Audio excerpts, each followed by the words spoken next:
Hari ni jalan-jalan pergi Skincan.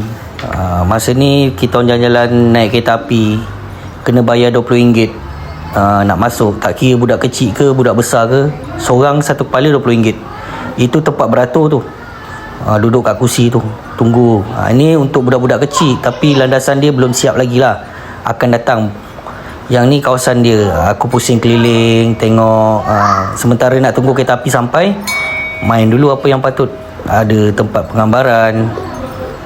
Dekat sini ramai juga orang. So tengok keliling dia macam ni. Nampak kecil, sebenarnya besar tempat ni, sebab dia ada kapal terbang. Kapal terbang ni buatan Malaysia.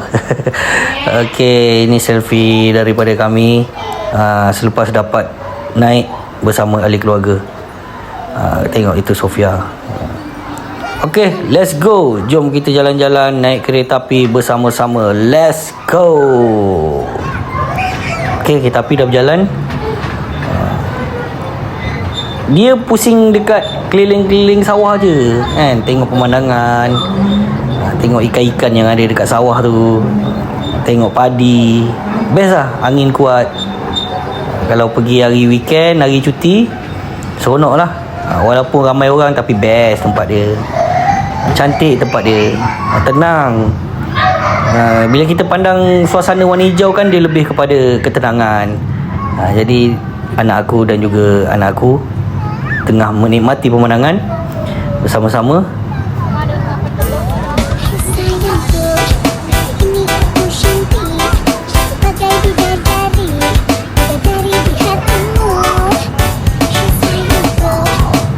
Tengok, tempat dia masih nak direnovate lagi. Dia akan cantikkan lagi tempat ni. Tengok kepada pengunjung lah. Kalau pengunjung ramai datang, ada keuntungan, dia akan tambah baik dan tambah kecantikan dia. Tengok, dia lalu kat sebelah-sebelah padi. Best guys. Mana yang korang nak datang tu, datang lah. Jangan fikir-fikir banyak. Satu kepala RM20, dapat menikmati suasana yang cantik. Bye.